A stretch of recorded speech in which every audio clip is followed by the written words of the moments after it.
Salut tout le monde, j'espère que vous allez bien. Bienvenue dans cette nouvelle vidéo YouTube. Aujourd'hui, vous allez le voir, on va parler d'un sujet qui n'est pas forcément abordé d'habitude sur les réseaux sociaux, que ce soit sur Instagram, sur YouTube.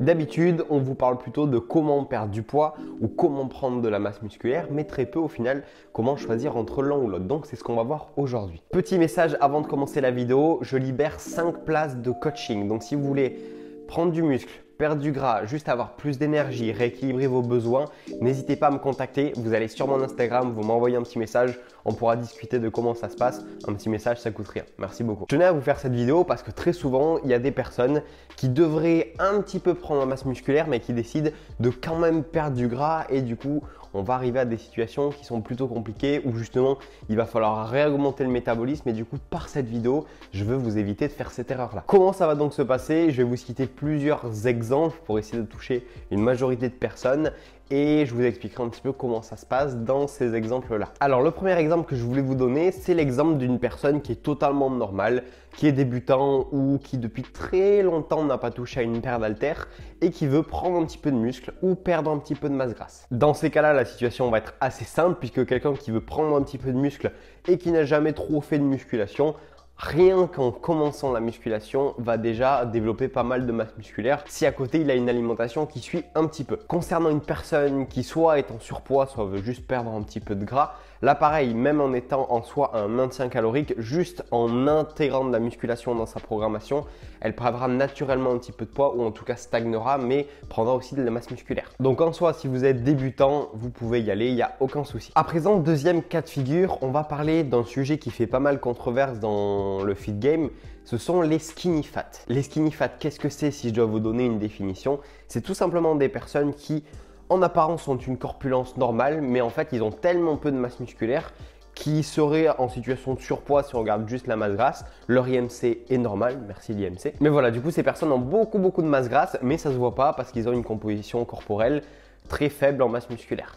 Je vous insérerai au montage quelques exemples autour de moi que vous vous rendiez compte. Que faire dans ces cas-là? Est-ce qu'on doit d'abord perdre l'excédent de masse grasse ou prendre du muscle? C'est vrai qu'on pourrait se poser la question. Alors, selon mon avis, étant donné le peu de masse musculaire que la personne a, je pense qu'il serait plus judicieux de commencer à en construire un petit peu. Pourquoi? Parce que ça permettrait de réaugmenter un petit peu le métabolisme de base, donc que le corps en maintenance, donc c'est-à-dire sans devoir prendre du muscle ou en perdant du gras, soit un petit peu plus élevé en calories pour ensuite faire une perte de masse grasse qui sera plus saine puisque forcément on sera quand même à beaucoup plus de calories que ce que la personne aurait pu faire en temps 1. La troisième catégorie que je voulais aborder va un petit peu rejoindre le point précédent puisqu'on va parler des personnes qui ont un métabolisme en piètre état. Les raisons peuvent être diverses, soit parce qu'on a eu pendant trop longtemps une restriction calorique trop importante, soit on a fait plein de régimes qui n'ont pas fonctionné puis ça a fait effet yo-yo et on a tout repris. Dans les deux cas, qu'est-ce qui s'est passé? Le fait d'avoir un régime trop restrictif va venir piocher dans le gras mais aussi beaucoup dans le muscle. Votre dépense énergétique va alors diminuer puisqu'elle est largement induite par votre masse musculaire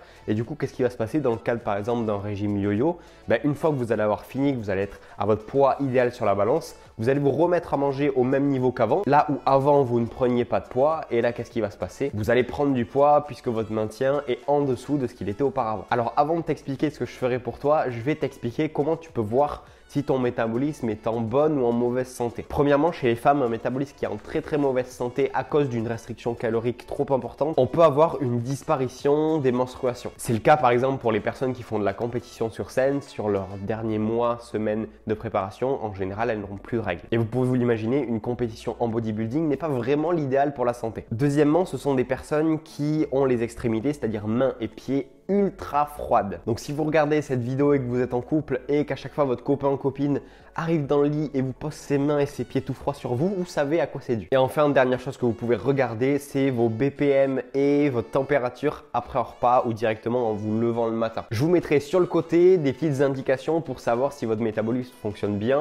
ou non. Et du coup, si vous êtes dans cette situation, que faut-il faire? Est-ce qu'il faut engendrer une perte de poids mais moins restrictive? La réponse est non. Je vous conseille d'abord, même si vous avez du poids à perdre, d'être en léger surplus calorique au moins pendant quelques temps, histoire de relancer votre métabolisme, de reconstruire un petit peu de masse musculaire et surtout de réintégrer des aliments dits pro-métaboliques. Je vous ai fait une vidéo sur le sujet si vous voulez la voir, je vous la mets juste ici. Et du coup, en intégrant ces aliments-là plus une activité physique comme la musculation qui est pratiquée de la bonne manière, forcément que ça va aller mieux pour vous et ensuite, une fois que vous aurez récupéré un petit peu, vous pourrez à ce moment-là engendrer votre perte de poids de manière plus saine. Bon voilà, j'espère qu'avec ces 3 cas, en tout cas, j'ai pu répondre à peut-être des questions que vous vous posiez. Pour ce qui est de la suite, comment estimer ses besoins énergétiques, comment les mettre dans vos macronutriments, je vous ferai une série de vidéos qui arrivera bientôt sur la chaîne où vous allez comprendre les bases des bases de la nutrition pour être prêt pour cet été. Donc ça arrivera d'ici février-mars, je prépare tout ça et je vous tiendrai au courant. Donc si vous voulez rien louper, c'est ultra simple, vous allez juste en bas ici, vous cliquez sur vous abonner et comme ça vous ne manquerez aucune des prochaines vidéos. En tout cas, j'espère que ces informations vous auront été utiles et moi je vous souhaite une très bonne semaine, on se dit à la semaine prochaine.